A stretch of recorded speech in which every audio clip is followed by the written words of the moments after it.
J.K. রাউলিংয়ের Harry Potter and the Chamber of Secrets বইটা নিয়ে লেখা একটা বাংলা পর্যালোচনার গভীরে যাব আজ আমরা। লেখাটা বেশ কিছু ইন্টারেস্টিং পয়েন্ট তুলে ধরেছে বইটা নিয়ে। ঠিক তাই। আমাদের কাজ হবে এই পর্যালোচনার মূল নির্যাসগুলো খুঁজে বের করা। কি বিষয়কে গুরুত্বপূর্ণ মনে করা হয়েছে, কোন দিকগুলো বিশেষভাবে চোখে পড়ার মতো, সেই সব আলোচনা করা। একদম। আর এই বইটা তো অনেকেরই প্রিয়। দেখা যাক এই নির্দিষ্ট পর্যালোচনা থেকে কি নতুন আলো পাওয়া যায়। পর্যালোচনার শুরুতেই একটা টান ব্যাপার আছে তো। হ্যাঁ। হ্যারিকে হগওয়ার্টসে ফিরতে মানা করা হচ্ছে। ডবি নামের এক হাউস এলফের মাধ্যমে পাওয়াই সতর্কবার্তা দিয়েই গল্পটা জমে ওঠে, তাই না? হ্যাঁ, আর পর্যালোচনাটিতে দেখানো হয়েছে কিভাবে এই সতর্কবার্তা গল্পে একটা রহস্যের আবহ তৈরি করে। হ্যারি স্কুলে ফেরার পরই অদ্ভুত সব ঘটনা ঘটতে থাকে। ছাত্রছাত্রীরা পাথরের মতো হয়ে যাচ্ছে। হ্যাঁ। এই বিষয়টা প্লটকে এগিয়ে নিয়ে যায়। এখানেই আসে সেই পুরনো কিংবদন্তি চেম্বার অফ সিক্রেটসের কথা। রাইট। সেই গোপন কুঠুরি যা স্কুলের ভেতরেই কোথাও লুকিয়ে আছে, আর সেটা খুললেই নাকি বেরিয়ে আসবে এক ভয়ঙ্কর কিছু।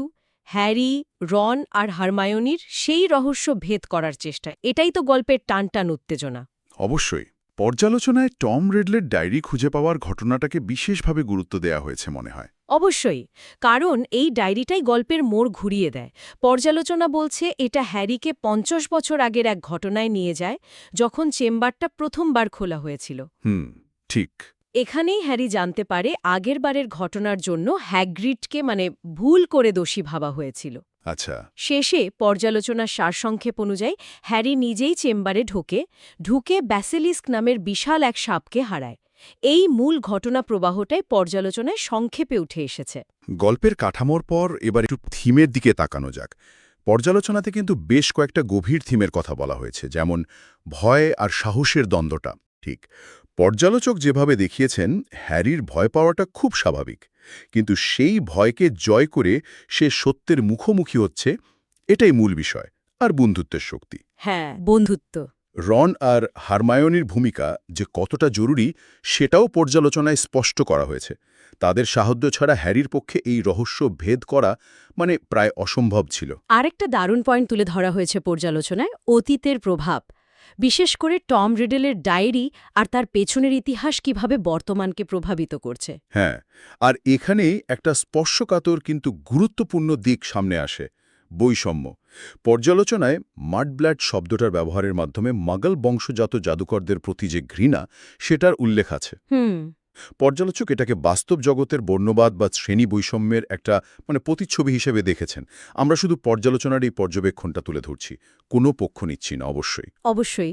আচ্ছা, এই থিমগুলো ছাড়াও পর্যালোচনাতে কিছু বিশেষ উপাদানের কথা বলা হয়েছে যা বইটাকে আলাদা করেছে, যেমন এই টম রিডলের ডায়েরি। হ্যাঁ, ওটাকে পর্যালোচক একটা দারুণ প্লট ডিভাইস হিসেবে চিহ্নিত করেছেন। শুধু এই বইয়ের রহস্য সমাধানের জন্য নয়, বরং পুরো সিরিজের প্রেক্ষিতে এর গুরুত্ব আছে। হরক্রাক্সের ব্যাপারটা। একদম। কারণ এটাই পরে ভলডেমর্টের আত্মার অংশ ধারণকারী বস্তু, অর্থাৎ হরক্রাক্স ধারণার সঙ্গে যুক্ত হয়। ডায়েরিটা যেন ভবিষ্যতের বড় রহস্যের একটা বীজ। ইন্টারেস্টিং। আর ব্যাসিলিস্ক, সেই বিশাল সাপ, আর হ্যারির পার্সেল টং বা সাপের ভাষায় কথা বলার ক্ষমতা। ওটাও গুরুত্বপূর্ণ। পর্যালোচক মনে করেন এই ক্ষমতা হ্যারি আর ভলডেমর্টের মধ্যেকার সংযোগটাকে আরও স্পষ্ট করে তোলে, যা সিরিজের জন্য খুব গুরুত্বপূর্ণ একটা দিক। ঠিক। এবং ডবির চরিত্রটার কথাও ভুলে চলবে না। পর্যালোচনায় বলা হয়েছে, ডবি শুধু এই বইয়ের একটা পার্শ্ব চরিত্র নয়, সে ধীরে ধীরে সিরিজের অন্যতম প্রিয় এবং বেশ আবেগঘন চরিত্রে পরিণত হয়। হ্যাঁ, ওর পরের ভূমিকাগুলো তো আরও। আচ্ছা, লেখার স্টাইল নিয়েও তো কথা বলা হয়েছে পর্যালোচনায়। হ্যাঁ, রাউলিংয়ের লেখার বেশ প্রশংসা করা হয়েছে। পর্যালোচক বলছেন, রহস্য, মজা আর আবেগ, এই তিনটের মিশ্রণটা দারুণ। ভাষা সহজ হলেও কল্পনার জগৎটা বিশাল। আর একটা ইন্টারেস্টিং মন্তব্য হলো, বইটা নাকি 10 থেকে 100 বছর বয়সী সবার জন্যই উপভোগ্য। বাহ, তবে পর্যালোচক কিছু ভালো দিকের পাশাপাশি দু একটা দুর্বলতার কথাও বলেছেন নিশ্চয়ই। হ্যাঁ, বলেছেন। যেমন গল্পের গতি বেশ ভালো, পরিবেশটা রহস্যময়, বন্ধুত্বের বার্তা আছে, চরিত্রগুলো বিকশিত হচ্ছে, এগুলো ভালো দিক। আর দুর্বল দিক? দুর্বল দিক হিসেবে শুরুর গতি কিছুটা ধীর মনে হচ্ছে পর্যালোচকের কাছে, আর হারমায়োনি মাঝখানে বেশ কিছু সময়ের জন্য কাহিনী থেকে প্রায় সরে যায় যখন সে নিজেও পাথরের মূর্তিতে পরিণত হয়। এই বিষয়গুলো উল্লেখ করা হয়েছে। আচ্ছা। সব মিলিয়ে পর্যালোচনাটিতে বইটিকে বেশ উঁচু রেটিং দেওয়া হয়েছে, 9.5/10। বেশ ভালো রেটিং।